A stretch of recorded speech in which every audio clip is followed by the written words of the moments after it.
Hello, everyone. Thank you for joining us for our session on transitioning education in the face of a pandemic. My name is Clark Hagan. I am the Director of Information Systems for Louis Riel School Division.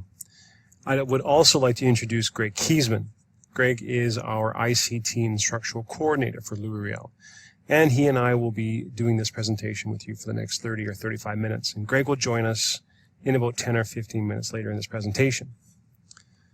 So, like all of you, we have had this interesting challenge with the idea of having to offer remote learning in this new life of living with COVID-19. So I thought I would just start by kind of giving you a bit of perspective of who we are. Now, Louis Riel, we are located in Canada, in the province of Manitoba, and in the city of Winnipeg. So, based on, I guess, perspective, from our perspective, we are considered a medium to larger division or school district, and but for some of you in larger urban centers, we would be considered a very small district. But we have about we're a growing population. We have over 15,000 learners, just over 2,100 staff. And our 40 schools are split between 26 English and 13 French immersion. And French immersion is growing at a very high pace in our area.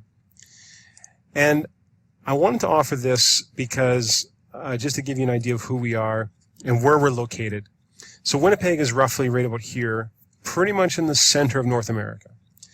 And the reason why I'm using a COVID-19 map, this is from a couple days ago, is just to give you, just to highlight, even though Manitoba, we've been very lucky with just over 300 cases of COVID-19, with comparison to our neighbors just to the east of us, Ontario and Quebec, which they have, 10 times or more than that, 100 times the numbers that we do. But even with our small numbers, we had to cancel face-to-face classes, like many of you had to do. And we had to go into a remote learning type of learning. So, even with low cases, we were faced with many of the same challenges that all of you have been facing over the past few months. Now, this was our reality, very, very close to our cancellation of face-to-face learning. So, March 9th. This is in one of our conference rooms at the board office. I took this picture, but I was also running the session. I will give a little plug here for Microsoft. This was our Power BI. We were doing a data literacy initiative with school leaders and teachers using report card data. So this was a Monday. This room holds just over 300 people, and I believe there was about 270 people in this room. So this is about a third of the crowd here. And, we're elbow to elbow learning, and it was a very good session. And then, this is a week later, because, on March 13th, on the Friday of that same week that we were jam-packed full of people, our government announced that we were going to begin remote learning. So really, things escalated very quickly, and I know it was the same for all of you. So this presented a huge amount of challenges, and I'm only going to focus on a very narrow perspective here, which is basically I want to focus on the IT and the ICT perspective, which is only one of many. But so from a director point of view, where I'm in charge of of IT and I'm in charge of the ICT in all of our schools, we really took we were building a car as we were driving it down the road and learning as we go. But here are some of the highlights. So, and I want to focus basically just on under the idea of access. So, for this first number actually shocked me when I realized, we did lots of surveying of parents, of staff, of students, and it became quickly aware to us that, we became quickly aware that we needed 450 laptops for teachers. And which that number shocked me initially, but I thought, how can people be teachers and not have laptops? But then I realized wasn't the case. We have now teachers with their spouses at home and their kids are at home. Everybody's at home, and that one or two computers that they had in the household just simply isn't enough. So we were supplementing families, staff and families with more technology so that they could continue to work and continue to learn. And then of our 15,000 or almost 16,000 students, 1,700 laptops were needed and needed to go home, and this one took a while because maybe you had the same experience, but from my IT staff, this caused a bit of frustration because everything that we've been doing for the past 10, 20 years has been about keeping security and keeping hardware in the schools. Right? In the boundaries of the border, boundaries of the network, or the boundaries of the schools. And now we had to flip everything, do a 180, and so now we have to do all of this, but extend the borders of the network and everything to the home. And so basically I met with my staff and we had to come to the agreement that we had to turn everything upside down. All the norms that we knew are gone. And so it took us a while. It took us about a month to get these 1,700 laptops configured and out the door. We learned a lot about this process, and we know now that we have now new strategies on how we could do this better the next time, because we do think there will be a next time. We are preparing ourselves for a second wave. Internet was also an issue. Now, being from an urban area, we were quite lucky that many of our families. It's not a question of families not having access, but just have they made it a priority in their household? And again, so we surveyed our families, and we found that 170 families actually will need assistance, and that meant that we were taking the position of we were going to buy or pay the monthly cost for internet for those families. Again, this took some time because we met with different ISP or internet providers, and we settled on one. But by the time we got the deals done and everything signed, in reality, we only needed 17 families needed it, which really was shocking. Actually, I thought the numbers would be actually a lot higher.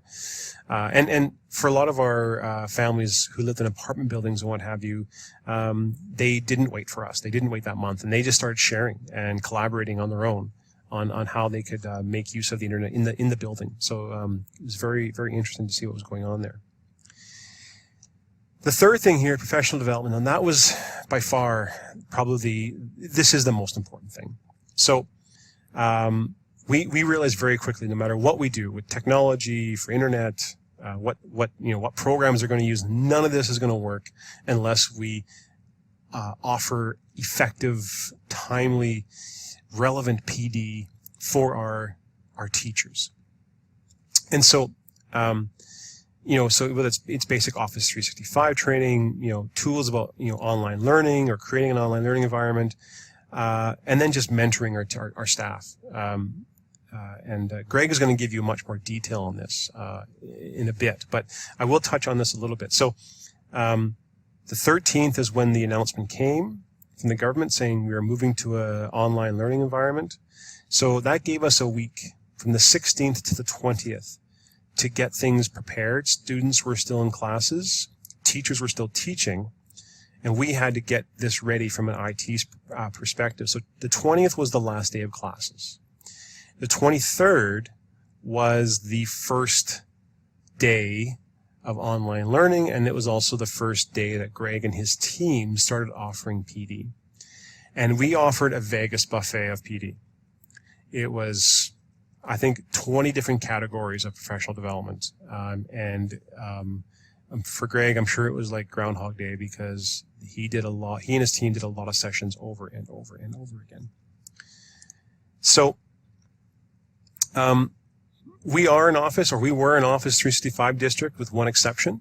And what I'm getting at there is we were not a Teams, district. We had not rolled out Teams. We are, and there's a lot. I won't bore you with details now. We are a Skype for Business on-prem. It's our phone system. It was taking us a while to transition over from Skype for Business to Teams, but nothing like a pandemic. And what I can tell you is, if I bring back these calendars, so from the week of the 16th to the 20th, that was the week where we said, I think it was by the Tuesday, we said, okay, if we want to offer successful learning environments for our teachers, we're going to give every single teacher for every single class a team. And, we just cracked open PowerShell and said, okay, let's do this. And whether or not a teacher is going to actually activate the team, well, that's their decision, but we're going to make it available. And we're going to auto-enroll all the kids. And so what we can tell you now is we are now a Teams district, and oh yeah, we also have Office 365. So, and here's why I say that. So here's some analytics from the tenant, and so you can see here this red line is the cutoff for this is on the left is before, this is regular classroom instruction, and then this is remote learning, and this little blip right here is spring break. And so overall Office 365 activity increased by 200%, OneDrive increase by 150%. Microsoft Teams increased by 20,000%. Now, yeah, if you're going to create a team for everybody, that makes sense that you're going to see this general increase. But this is actual activity. So this is not just us creating teams. This is actual people actively using Teams. So again, here's that first week of remote learning. There was an uptick here. This is when Greg did a lot of training with his mentors. Spring break, and then look at how it just exploded in our school district. And you can see here, there's a few different metrics here. Obviously, the students have found the chat very useful with almost 5,000 chat messages, or 5 million, sorry. And just, over 100,000 meetings have been called by our classroom teachers. So this I consider a huge success story. I've never experienced a adoption rate of technology like this before in my life. I've been doing this. I've been director now for 8 years, and what's interesting here is in this first week we had we did scatter a little bit, and we were trying to figure out what was going to be our platform, and we always said it was going to be Teams, but teachers have other ideas, and Zoom was popular at the very beginning, but then we had some serious concerns about the security and all these other kind of things, and we always thought that Teams is actually more than just a video conferencing tool. It's also a mini LMS, and it has a lot of other areas that teachers could use, and I can say, I wrote a memo out to all the staff saying, please do not discontinue use of Zoom. And I was not a very popular person for about that week. But because of the PD that Greg and his team, he has a team, and he's going to talk about his EdTech mentors. Because of the PD that followed that nasty memo by me, I can say that just made all the difference in the world. That when you can say you can't use this, but we want you to use this over here, and here's how you're going to use it, and here's why it's a very good tool. Nobody even thinks twice now. It's Teams. This is the way we're going to do it. And we know now that as we move back to a hybrid model of in face-to-face learning and some distance learning, we have Teams now that is going to assist us in that next journey that's going to happen in the fall, which is really uncertain right now. So, having said that, I would like to hand this over to Greg Kiesman, and Greg, is going to share with you the PD initiative that he championed for Louisville School Division. Greg? Thanks, Clark, and hello, everyone. It's an honor to be here and to share our experience with the ConnectEd virtual conference. How do we support the teacher on the left in the regular classroom to move to the picture on the right in the new reality of remote learning? As Clark mentioned prior, we were not a Teams district. In our COVID-19 planning, we understood how technology and specifically Teams would play a vital role in remote learning and moving teachers into a virtual classroom. We knew effective professional development was needed to help teachers navigate Teams, and they needed to understand how to connect and engage with students online. We needed teachers to feel supported so that they could connect with students and support their well-being. We knew teachers wanted to continue to be creative and collaborative, and they wanted the ability to reflect, share, and provide feedback for their students. Engaged teachers often equals engaged students. So how do we do that? How do we engage the teachers? Firstly, prior to COVID, we had a culture of innovation and technology integration in our district. This is highlighted by the Louis-Riel School Division multi-year strategic plan, which is our guiding principles for our district. The multi-year strategic plan includes 4 quadrants based on the Indigenous Circle of Courage with generosity, belonging, mastery, and independence as 4 key learning components. In the mastery quadrant, we identified creating a culture of learning and well-becoming as a key characteristics of learning, and to achieve this by innovating and applying the use of technologies to support practice and system improvements. This, again, was well established prior to COVID. Earlier, Clark referenced the Louis-Riel School Division EdTech Mentorship Program and the mentor's role in supporting our professional development throughout remote learning. Without the EdTech mentors, we would not have the implementation success. And again, a huge thank you to the mentors for the amazing work that they did. 3 years ago, we decided to transform our traditional PD model into a personalized, job-embedded focus model and ask expert classroom teachers we knew who were using technologies effectively to apply to become EdTech mentors. Essentially, teachers would mentor other teachers and share best practices and invite participants into their classroom to see how they are using the technology with their students. What we see now are EdTech mentors as leaders across the division or district. Some of the groups that we focus on was Office 365, Microsoft Learning Tools, Minecraft EDU, coding, digital voices or student voices, and technology in phys ed. So here we are, we're in online professional learning during remote learning, and we wanted to focus on the ability to connect to our teachers. So you can see up on the image here that we have a screen with teams up and running and a variety of different educators from across the division. What I want to do now is I want to go into our Power BI. And Power BI is also a Microsoft program that is a graphical representation of data that we've gathered through our professional development during COVID-19. So as you can see on the far left, we have schools. So we have all 40 schools in Louis-Riel School Division. In the column in the middle, we have the different sessions that we were offering throughout the remote learning period. And you can see that we had 119 webinars over 7 weeks, and we had 2,352 registrants through those 19 webinars. So without those EdTech mentors, there is no way we were able to pull off this many sessions. On the far in the far right-hand side here, we can see a makeup of the different work groups or employee groups that made up most of the PD. Now, we focused most of our efforts on teachers, but we also provided professional learning opportunities for the clerical, the clinicians, the library assistants, and educational assistants as well. So I'm going to toggle between all sessions and teams on the far right hand here.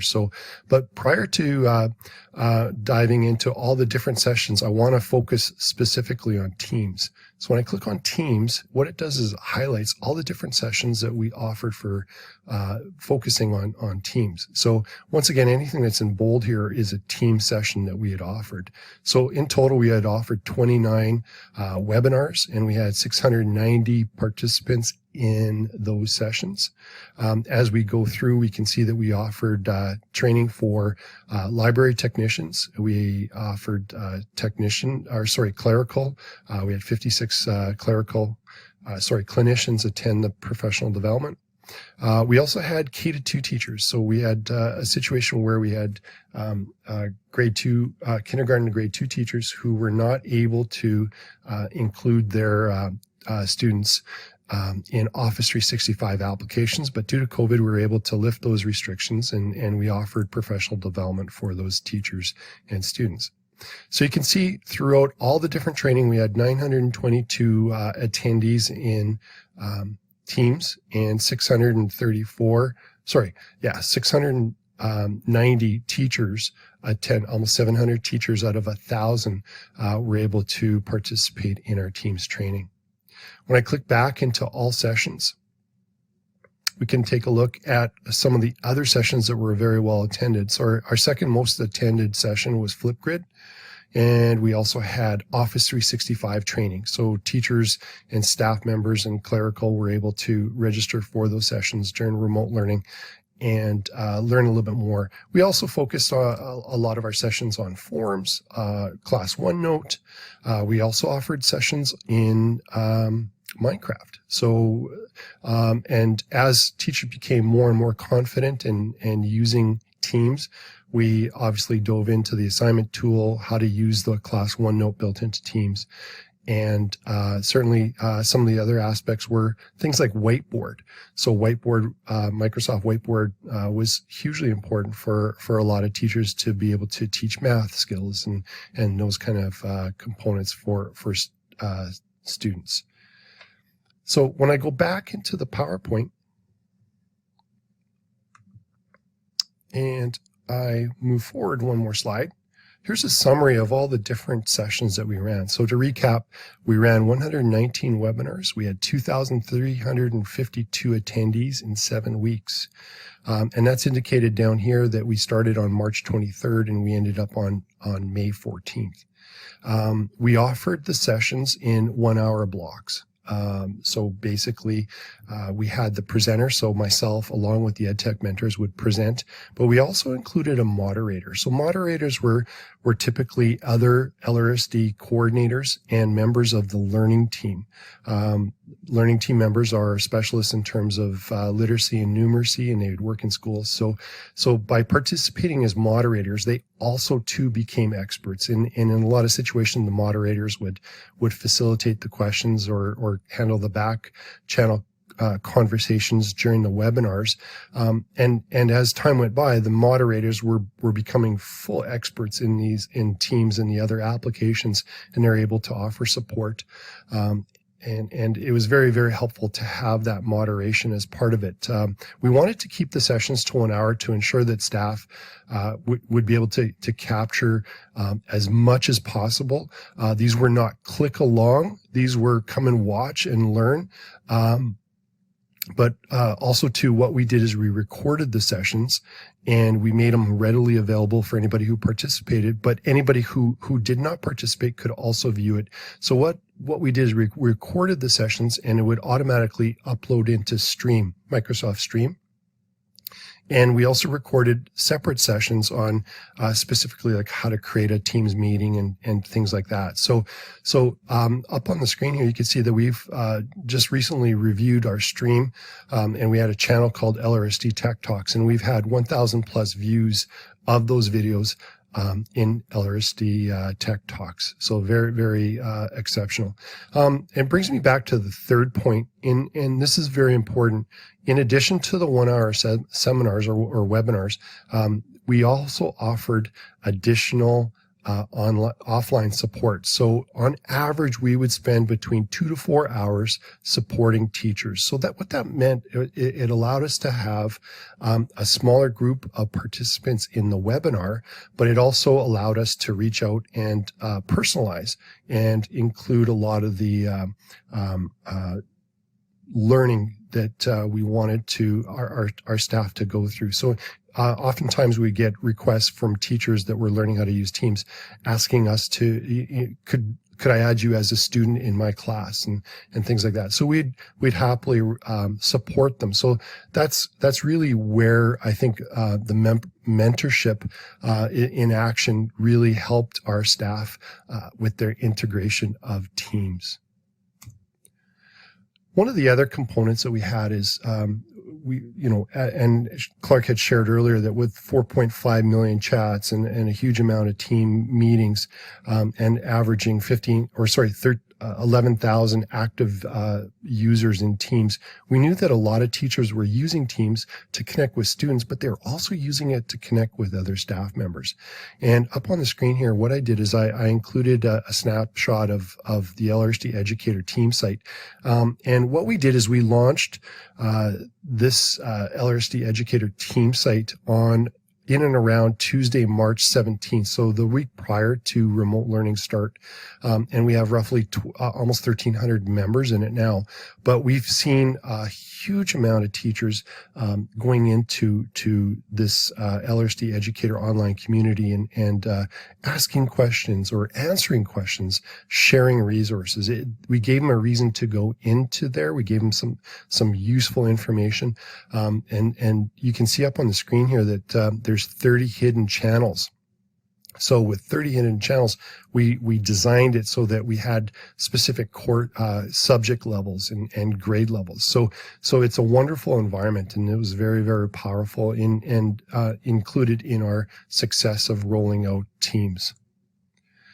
So as we move forward, we decided to survey our staff for feedback and their own stories about how they were using Teams, and we want to share some of this with the ConnectEd virtual conference. So staff are overwhelmingly stated that communication, connections, and well-being, including helping students with anxiety and frustrations and staying well, were activities that were very helpful in Teams. We saw teachers identifying families that requested additional support for food or internet access or devices because they were connecting via Teams. We had a teacher who received a new student during COVID and was able to establish a relationship with him or her. We also heard about an autistic student and other students who typically were not participants or communicating a lot during regular class, and they started to communicate more with the class and sometimes for the very first time because they had access through technology, through Teams. We also saw schools using Teams live. So they would include up to 800 or 1,500 school community members, and they would run pep rallies or dance in the park or online graduation events. So the feedback from staff has been overwhelmingly positive. We also realized that there's a new way of teaching, and this change will be re-imaging staff classrooms and schools as return to non-COVID days. We also surveyed our community, and here's a couple snapshots of student voice. One of the kind of interesting figures was the 89% of the families felt that they received adequate support from the Louis-Riel School Division. We also received student feedback. So, one of the students said, I'm good to go in fall if remote learning is taking place again. I'm good to go with Teams and some of the other applications, Office 365. Students said that they benefited from meeting with teachers and collaborating with other students, and they're able to easily keep up with assignments and connect with the teacher and continue their learning. On our last slide, this image is interesting because it does a great job of capturing our journey and what lies ahead in the fall. Recently, I participated in an online Microsoft Learning event in which Michael Fullen and Joanne Quinn discussed their new document, Education Reimaged, The Future of Learning. And in this image, it's captured our journey through the phases of the disruption of classes due to COVID-19. In phase 1, disruption is the essential response to COVID and the start of remote learning. Phase 2 is the navigation and the planning for reopening schools. And in phase 3, it lays out a vision for an educational approach that enables all students to thrive and prepares them with skills to navigate ambiguity and change. This phase draws on the best of traditional approaches, innovative practices, and insights from remote learning to shape new, flexible, agile, hybrid learning models. Certainly, Louisville School Division, and I'm sure all of you have earned your battle scars experiencing phase 1 and phase 2. And as we discuss the plan for the fall startup, from classroom teachers to school admins to superintendents, we are all having conversations around school and what worked and what we learned from remote learning and reimaging schools. I would imagine many of you are too. So I'd like to just wrap up by saying thank you on behalf of Clark Hagan and myself, Greg Kiesman, and we look forward to any questions or connections down the road if we wanted to.